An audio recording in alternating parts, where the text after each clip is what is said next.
Hey parents, you're listening to the Project Parenthood podcast. I'm your host, Dr. Nanika Coor, clinical psychologist and respectful parenting therapist. Each week I'll introduce you to the same respectful parenting practices that I use to help parents repair and deepen connections with their children. You'll get tips for cultivating more parental self-compassion, more cooperation from your kids, and more joy, peace, and resilience in your relationship with them. In today's episode, I'm talking about Juneteenth, a holiday commemorating the end of race-based chattel slavery in the United States. Specifically, the day that formerly enslaved people in Galveston, Texas, learned that they were free. Stick around till the end for tips on how to observe the holiday with your family in ways that honor and uplift Black joy.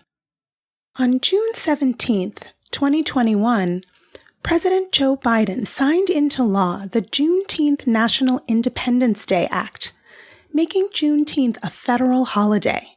Most white Americans hadn't heard of Juneteenth until the summer of 2020, after the murder of George Floyd. But in the southern and southwestern United States, Juneteenth has been celebrated by Black Americans for over a century.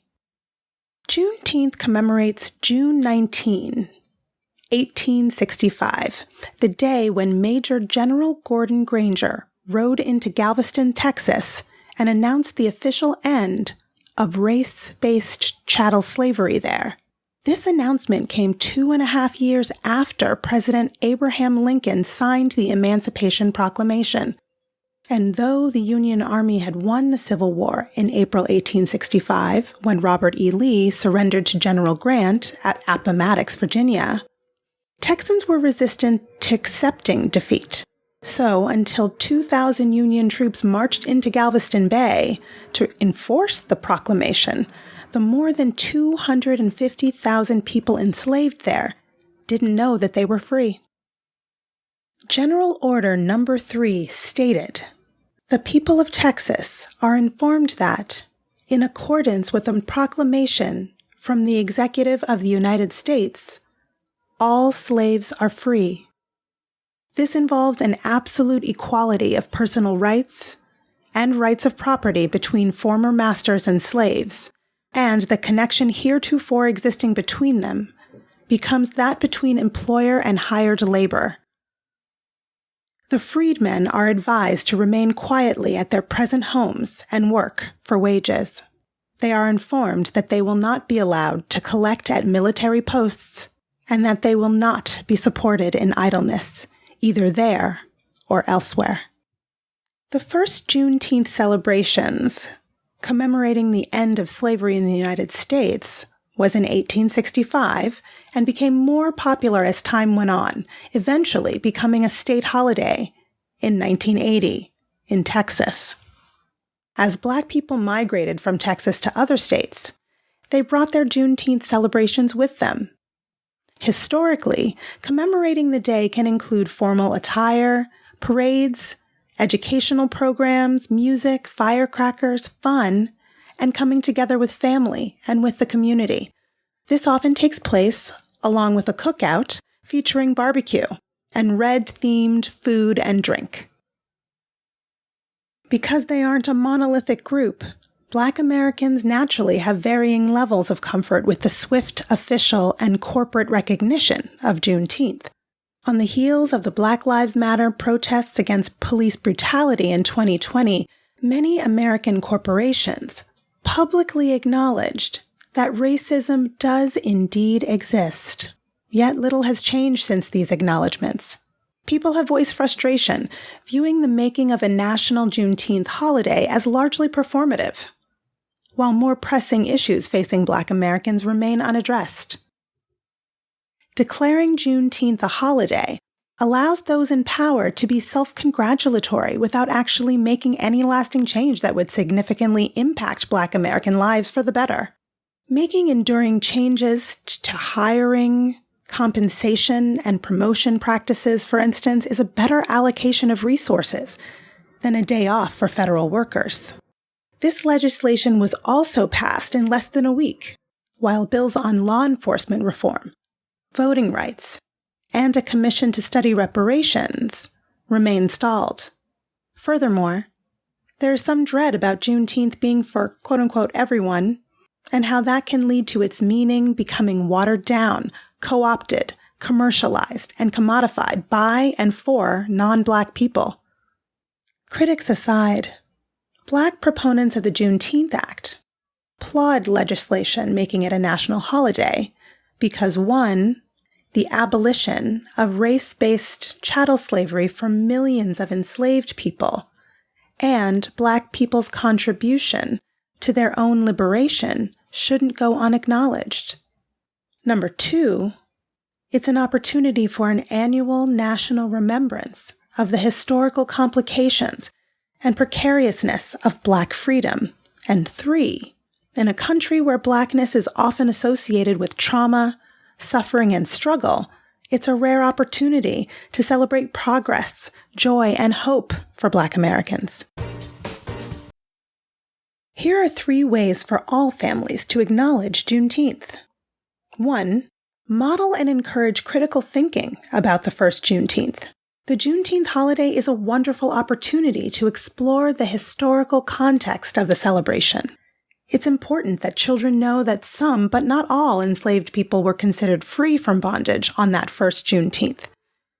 In 1863, the Emancipation Proclamation freed only those enslaved in Confederate states that had not already fallen to the Union Army.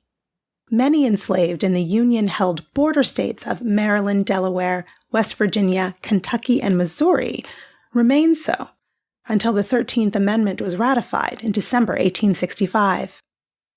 And while it was critical to expanding freedom to enslaved people, General Order No. 3 contains the roots of current harmful stereotypes about Black Americans as work-averse, disruptive, and handout-seeking, and used racist language that foreshadowed the ways that America would continue to hedge on any promise of freedom it extended to the very people whose bodies it exploited to build its great wealth. After stating that the enslaved would henceforth be free, it also goes on to essentially say, don't be loudly celebratory. Keep living with your enslavers. Keep working for your enslavers, only now for pay. Don't look to the government to help you, and don't be lazy. Legal race-based chattel slavery was meeting its end, but white supremacy remained and remains alive and well. Number 2, center ongoing Black resistance and triumph over continued injustice. What often goes unmentioned in the revisionist notion that enslaved Africans and their descendants are passive recipients of the freedoms, quote-unquote, granted to them by white saviors, are the myriad ways that Black people contributed and continue to contribute to their own liberation. For instance, the 29th Colored Regiment played an integral role in the war effort that brought about their own liberation and saved the Union. And despite 2 centuries of bondage, the Reconstruction period following the Civil War, from 1865 to 1877, was a period of hope, promise, family reunification, and economic, educational, and political gains for formerly enslaved people. Black people accomplished amazing things as a community and for the country, less than a single generation removed from enslavement. As Black people gained social and political power, Southern whites became enraged, calling for, quote-unquote, redemption, a return of white supremacy, and the restriction of rights for Black Americans. This was the first of the many periods of backlash following any incremental gain in or promotion of Black freedom in the United States. Thus began the period of the Ku Klux Klan and Jim Crow, race-based terror, lynchings, discrimination, and segregation that would remain in place until the civil rights resistance movements of the 1950s and 60s. Black resistance helped to bring about legislation that ended segregation and Black voter suppression, along with discriminatory employment and housing practices. And the third way families can observe Juneteenth is to learn about and honor the ways Black Americans have chosen joy as an act of resistance. While the struggle for Black freedom is a real one, it's not the only facet of Black life. Through periods of great sadness, Black people have also found ways to choose and find joy through things like art, foodways, entrepreneurship, humor, and community. So challenge yourself. This Juneteenth, take the opportunity to highlight for your kids the ways in which Black Americans from the first Juneteenth to the present day didn't give up hope and persevered even in uncertain times. Patronize your local Black-owned businesses and restaurants. Learn more about the creative measures they may have taken to survive the pandemic-related closures. Watch a documentary with your children to learn about spaces where Black people have historically felt safe to experience the full expression of their authentic joyfulness and happiness, like through church communities, music, performance, and visual art. Add children's books to your collection written by Black authors that are about a Black main character doing everything from saving the day to solving the mystery to playing with their dog on the porch. Seeing images of Black children being joyful, valued, and loved helps build the empathy and tolerance needed to dismantle racism. Learn about the roles Black musicians, artists, and performers played in resistance movements throughout U.S. history. Learn about Black leaders, trailblazers, and innovators, and their intersecting identities in the history of your local area. Let me know how it goes.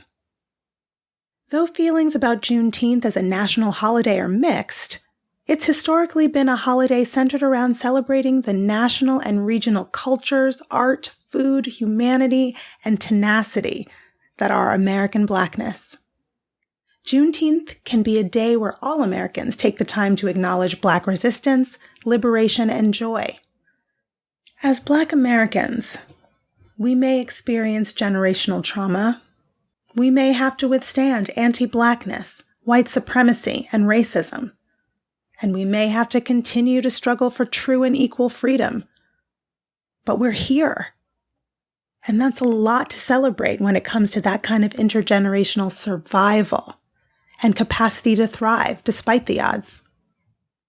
I hope that's helpful. You can learn more about my work with parents at www.brooklynparenttherapy.com and on Instagram at BKParents. That's BKPARENTS.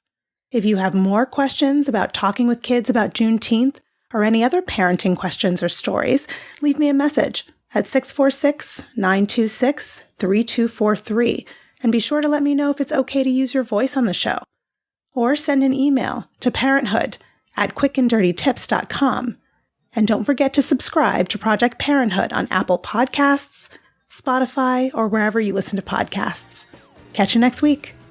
Project Parenthood is a Quick and Dirty Tips podcast.